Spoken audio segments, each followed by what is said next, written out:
everyone, it's Nona Grace. I got a lot of good comments on my last video and a lot of help from a lot of people.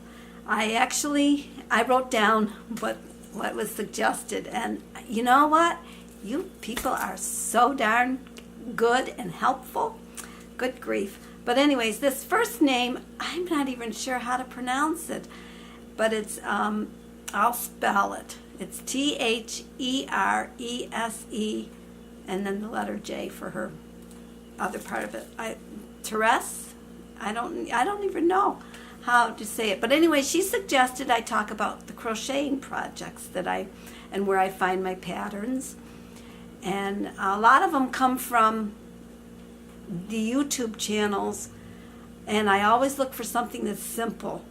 And you know, the best patterns come from non-English speaking channels that I watch. They're in Spanish, so I actually watch. I don't understand Spanish. I don't speak a single word of Spanish other than siéntate, meaning sit down, and puntala, meaning poke. But I don't really speak the language. But I do watch, and they show the instructions very well with the camera angle. And so that I do. And then Susan Miller, she said I should talk about what I eat on keto. I don't have breakfast, but I do have my coffee in the morning. And I've been putting in a protein powder along with MCT powder and collagen powder and some butter. And I will show you the protein powder. Hang on a half a second. I just got to grab it. Don't go away. I'm still here. Okay. This is the protein powder I use. It may be backwards. I'm not even sure what my camera does. But it's got very low carbs. In the back, it's got 3 grams of carbs. And the reason I've been using this is because I really don't like the coffee. I really don't. Ever since I took the sugar out, it's refreshing to have it without sugar, and I do put the almond milk in it, but I still am looking for that little taste that you say, that was so good, and this sort of does it. So I put this in, and it's very low in carbs. So I will have this in the morning, and then I have one right after I get out of work, which is around 3:30. I'll have another cup of this because I like it. Not really hungry, but I like it. But this holds me over until I get home from work. And then when I get home, I'm back. I had to put that down, get this back. When I get home from work, then I'll have my provolone cheese and my cheese sticks, and I put the cayenne pepper on and salt, the Himalayan salt, and I put it in the microwave for 1 minute. And then I stir it up and flatten it back out and let it cool just a second, and then I eat it. And it's so good and tasty and chewy. So, and then today, what did I have? I had my coffee, and I've had a couple of chicken wings. I really wasn't hungry. A lot of days I'm not hungry, and sometimes I think, my taste buds kind of feel like they want something. That's the downside of this way of eating, I feel. Because I don't know if you've ever watched Willy Wonka and the Chocolate Factory. I think it's called I don't know, something like that. And they have the dinner that's in a chewing gum, and they go, I taste the meat, I taste the gravy, I taste the potatoes. Oh, here comes the blueberries, but I wouldn't care for the blueberries because she turned purple. But anyways, if I could have something that on my taste buds, that's what I'm always lacking. Granny Vulture, she had a lot of suggestions. She said that I should probably talk about my favorite bird, like maybe my favorite chicken. Was thinking. My favorite food, what I have for breakfast. Well, I have the protein drink for breakfast. My wedding day, that was a nice day to recall. Nothing real big happened other than I got married.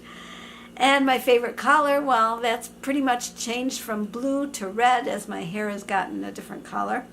And my favorite vacation, that would be a hard one because I've taken vacations.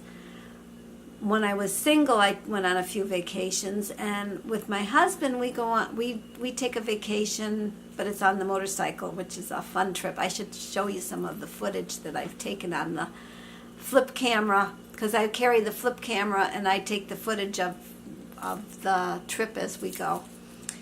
Barbara B. Keto, she said that maybe I could talk about my childhood and tell how, the stories on that, which that, if I think of something, when I'm talking to somebody, sometimes a thought will come. I should write that down when that thought comes, because that, I go, gosh, that would make a good video. But when it comes time to make the video, can't remember what I thought of. And then Just Living talked about what things cost when I was younger. I actually used to write down what things cost. So I do have a little red book that I would write down what I spent in the month, because I used to track what I spent. And in that book will tell what I got and how much it cost. As far as my son's phone's going off. Your phone's going off. He doesn't hear it. I'll have to go tell him. Because he's got ear things on. So just 1 minute. Hey, Mike. Now the clock's going off. Okay. Let's see. About things, what they cost when I was younger. And she mentioned gasoline. I grew up on a farm, and then the farm would buy the gasoline. Jake, you're walking around. You're going to have to stop. Jake, back in your house. Wow, a lot of disturbances. Okay. When I grew up on a farm, and because we had farm equipment, they would buy the gas by the 100-gallon. So that tank would be filled, and when I wanted gas in my car, I just backed up to the gas tank, and I used to crank the gas into my tank. Oh, Jake. Is the door locked? You might as well come in. The dog is barking at it. All this commotion. Okay. Now the dog wants in. Okay. Now about the gas. Just Living wanted to know about the cost of things when I was younger. The gas, I have no idea what it cost, because, like I said, I lived on a farm, and we would back up to the tank, and I'd just count the cranks of how many cranks, depending on how full my tank was. I would just count the cranks, and I knew a certain number would bring it up to a certain point. And then when I got married, my husband would take the car to the gas station. I had never pumped gas.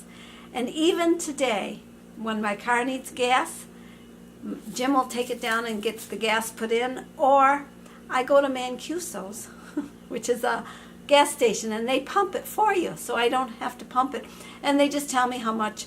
I remember, though, my brother getting gas, and he'd say he'd like $5 worth or $10 worth.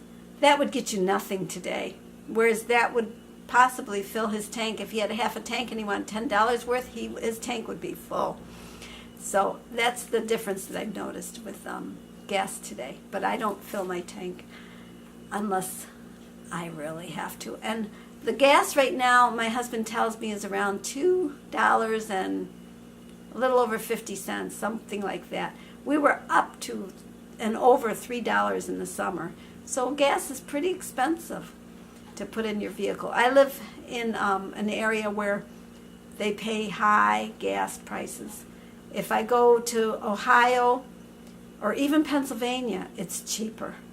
And the more down south I go, the cheaper the gas would get. Then when you hit, I think it was North Carolina, the price went up again. So I really don't pay much attention to the gas because I don't pump it. But anyways, so that's my video for today. I will talk to you all again tomorrow. Bye.